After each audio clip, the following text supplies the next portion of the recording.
کہ جو ہر سال انتہائی عقیدت کے ساتھ، محبت کے ساتھ اور محنت کے ساتھ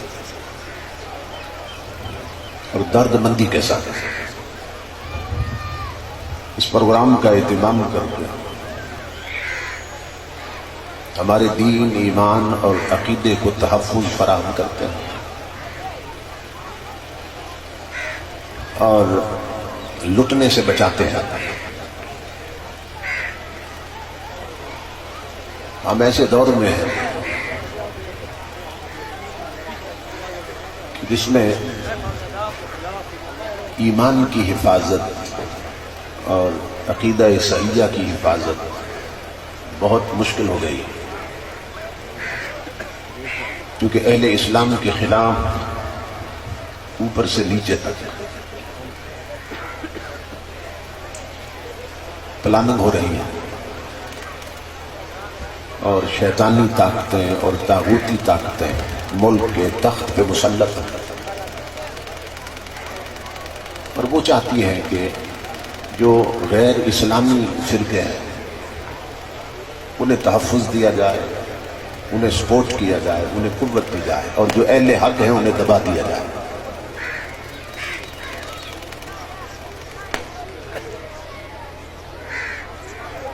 اس لیے جنہیں اللہ رب العزت نے عقیدہ صحیحہ عطا کیا ہے، جو مسلمان ہیں، جن کے پاس قرآن بھی ہے اور حضور بھی ہے، انہیں چاہیے کہ وہ بیدار رہیں اور اس طرح کی مجالس جہاں بھی قائم ہوتی ہیں اپنے ساتھیوں کو، دوستوں کو، رشتہ داروں کو، بچوں کو، پڑوسیوں کو لے کر پہنچیں اور اپنے جلسوں کو کامیاب بنائیں۔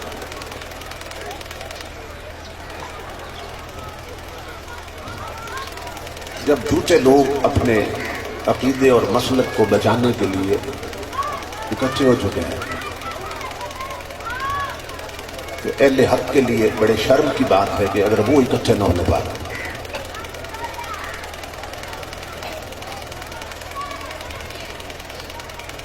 اس لیے حالات کے تقاضوں کو سمجھیں اور دوست اور دشمن کی پہچان کریں۔ ایمان اور عقیدہ سب سے قیمتی شے ہے، اور اسی کی حفاظت کے لیے کربلا قائم ہوئی تھی۔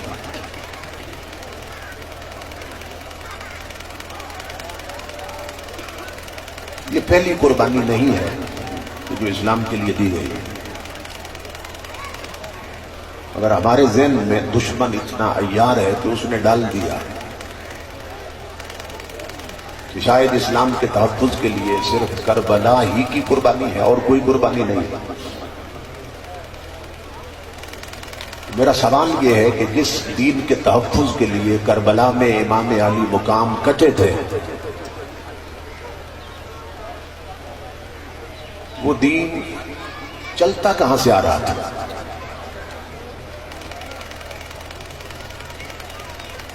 کیا امام حسین نے کوئی نیا دین نکالا تھا کہ جس کی حفاظت کے لیے کٹے تھے، یا اسی کی حفاظت کے لیے کٹے تھے کہ جس کی حفاظت حضرت امیر معاویہ نے کی تھی،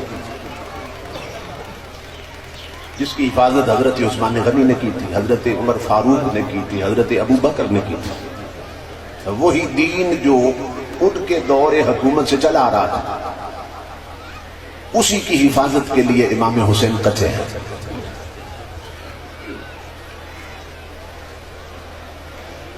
اس بات کو آپ اپنے ذہن میں رکھیے۔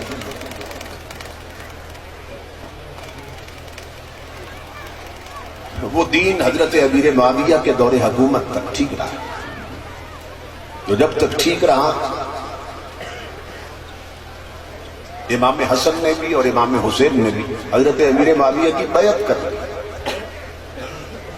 یہ دونوں دھڑوں کی کتابوں میں موجود ہے، اور حضرت امیر معاویہ سے حضرت امام حسن نے صلح کر کے پوری حکومت ہی ان کے سپرد کر دی، کیونکہ وہ حق کے مطابق چلا رہے تھے۔ اور اگر ان کی حکومت نہ حق تھی تو حضرت امام حسن کا حکومت ان کے سپرد کرنا یہ بہت بڑا جرم ہے جو ان کی ذات سے بعید ہے. تو حضرت امیر معاویہ کے ساتھ امام حسین کا اور امام حسن کا بالخصوص صلح کر لینا اور پھر جا کے ان کی بیعت کر لینا یہ اس بات کی دلیل ہے کہ وہ حق پہ چل رہے ہیں.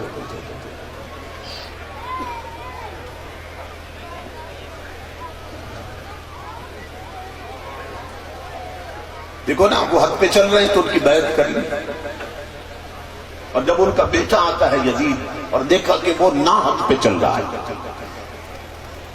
تو پھر اس کی بیعت نہیں کی بلکہ اپنی گردن کتوا دی.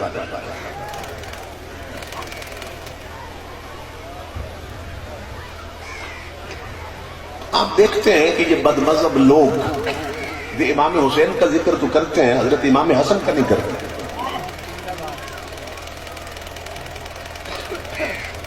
کیوں؟ کہ ان سے ناراض ہیں کہ امیر معاویہ سے صلح نہیں کی رضی اللہ تعالیٰ عنہ.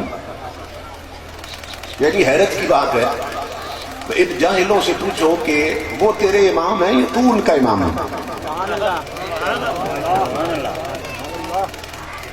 میں کسی میراسن کے بچے سے پوچھ کر علی کے بچے نے صلح کر لی تھی, کسی ڈوم سے پوچھ کر صلح کر لی تھی, کسی گویے سے پوچھ کے علی کے لال نے صلح کر دی تھی.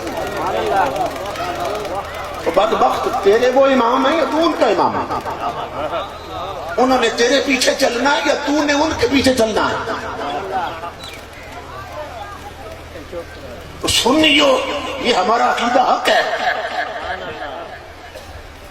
کیسے کہ سنی اس سے کبھی جنگ نہیں کر سکتا جس سے علی کے بیٹے نے صلح کی ہے, اور سنی اس سے کبھی پیار نہیں کر سکتا جس سے علی کے بیٹے نے جنگ کی ہے. ہمارے دل میں حضرت امیر معاویہ کی محبت, کیوں؟ امام حسن نے صلح کر لی. ہمارے دل میں یزید سے نفرت, کیوں؟ کہ امام حسین نے اسے جنگ کی تھی, اسے ناحق سمجھا تھا. تو پیمانہ اور تقریہ بنا لو, اس لیے کہ وہ امام ہیں, اس دور میں تھے, وہ بہتر جانتے ہیں کہ وہ کیسے تھے. آج کوئی حضرت امیر معاویہ کے خلاف جو کچھ بھی بھونکتا پھرے, اور اب ہمارے اسٹیجوں پہ بھی بھونکنے لگ گئے. آپ کے جنگ کے علاقے کا ایک شیخ اٹھا اور وہ امام باڑوں میں خطاب کرتا رہا. وہ مفکر اسلام بھی بڑے ٹائٹل لگائے اس میں, وہ خطاب کرتا رہا. اس وقت میں نے کہا تھا اسے جراثیم لگ جائیں گے کہ جن کے ساتھ تمہارے میرے نبی نے کھانے پینے سے روکا ہے, جن کے ساتھ تاجدار کائنات نے اٹھنے بیٹھنے سے روکا ہے, وہ بدبخت میں سینے سے لگاتا تھا.